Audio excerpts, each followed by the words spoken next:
لكن عايز ابدا بمشهد لو سمحتوا لي، وهو تصريحات الرئيس الجزائري عبد المجيد تبون، تصريحات الانتخابيه.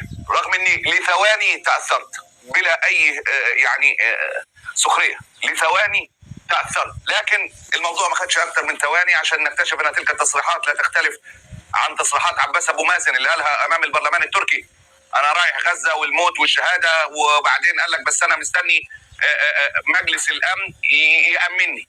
يعني اهم حاجه مجلس الامن يامنني، بعد ما اندفع وانطلق وضجت القاعه بالتصفيق في البرلمان التركي. للاسف حقيقه الناس كانت تنتظر من الجزائر الكثير والكثير، خاصه اهل غزه.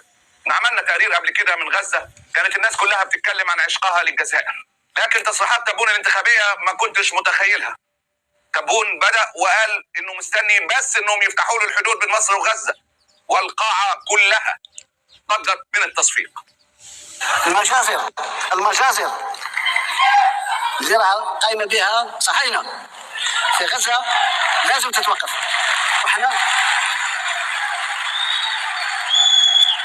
ما نتخلاوش على فلسطين بصفه عامه وعلى غزه بصفه خاصه. نقسم لكم بالله العلي العظيم، يا لو كان ساعدونا وحلوا لنا الحدود بين مصر وغزه. عندنا ما ندير.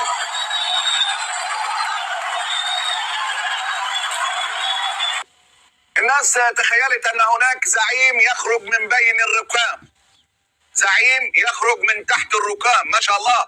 الناس تخيلت ان هناك بطلا قد استوى قلبه وقرر. الناس سقفت وقالت اكيد تبون ناوي يدخل الحرب طالما طلب فتح الحدود. اي نعم بعد 10 شهور، لكن اهو زعيم نطق واستطاع ان يعلن الحرب، مش دخل الحرب. شوف حضرتك، احنا في اي نيله متنيله ب60 نيل. تبون راح تاثر بالتصفيق في المشهد الانتخابي. انا بتفق خلاص مع الجيش، فازداد الامل في نفوس الحضور الغزاويه.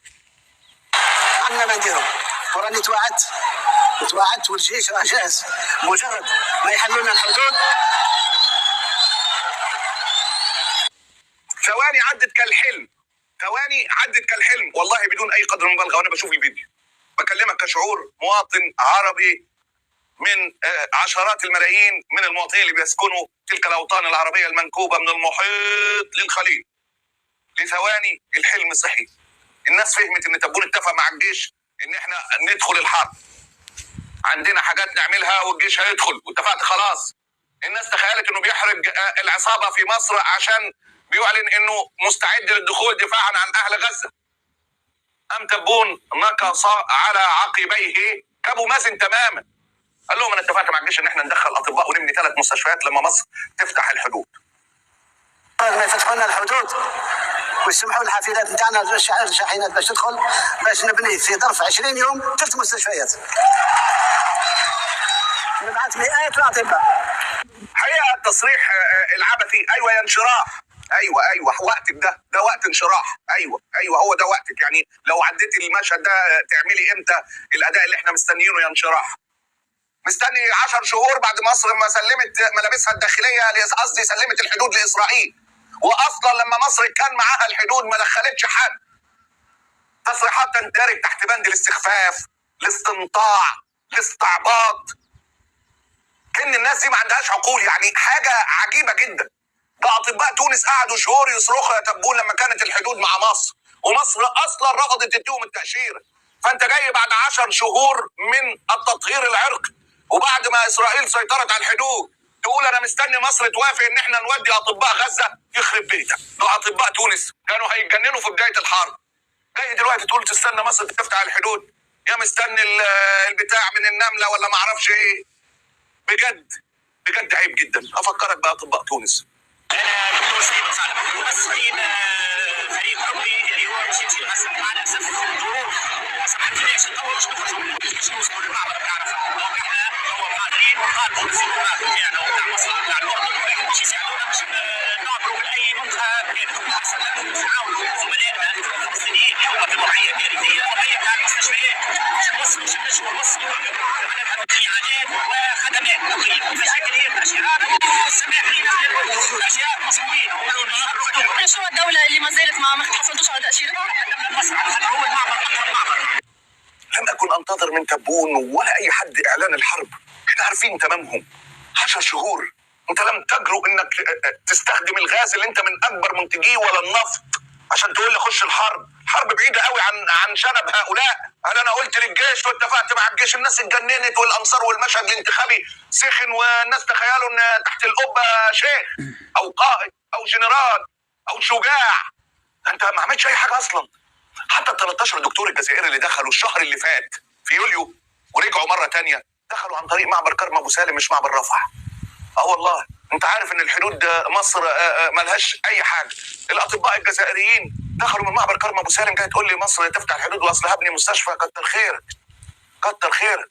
بعد 10 شهور من الحرب انا طالب من مصر تفتح لك الحدود عشان تدخل اطباء وتبني مستشفيات، وانت عارف ومتاكد ان مصر لما كان في ايديها الحدود يعني ما نفذتش الا اوامر اسرائيل وما دخلتش حاجه ولا رضيت تدخل صحفيين ولا حد. مستني لما مصر اتخذت اخر قطعه ستراها وسلمت الحدود سلام المدعنين الصاغرين تدخل تقول لي ادخل اطباء.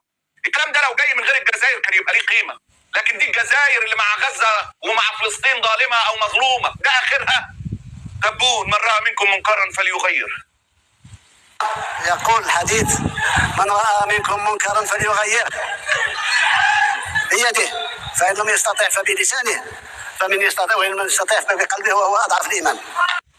كنت خليها في قلبك. أنا مش فاهم الرئيس الجزائري حاطط نفسه في أي درجة من ذلك الحديث اللي هو رأى المنكر. هل غيره بإيده ولا بلسانه ولا بقلبه؟ أصل تبون ده رئيس جمهورية الجزائر، دولة كبيرة جدا حقيقة يعني، وشعب استثنائي قدم ملحمة في التاريخ لاستقلاله، ملحمة تتعزف على ربابة، خاض معركة ولا كل المعارك 150 سنة. دي بلد ملايين الشهداء مش مليون شهيد. المليون شهيد دول في السنوات الأخيرة. انت رئيس جمهورية الجزائر مش مغلوب على أمرك، مش واحد مسكين ولا ثروات وغاز ونفط وسلاح وبشر من طينة استثنائية وتلك هي الحقيقة. مش عارف تبون شايف نفسه في أي إطار فيه. أصل كارثة يعني يكون حاطط نفسه في إطار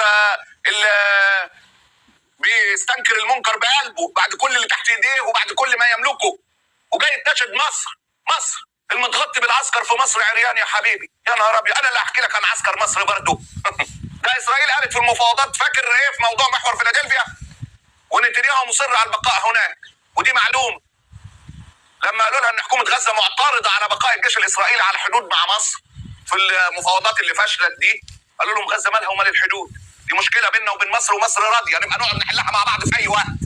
ده اللي اتقال ورفضته حكومه غزه، رفضوا ان هم يوافقوا ان الموضوع هيتحل ما بين اسرائيل ومصر، يقعدوا مع بعض ويوصلوا لاتفاق. ده مقام مصر في ظل الحكم العسكري. فيقول لك اصل مستني مصر تفتح الحدود.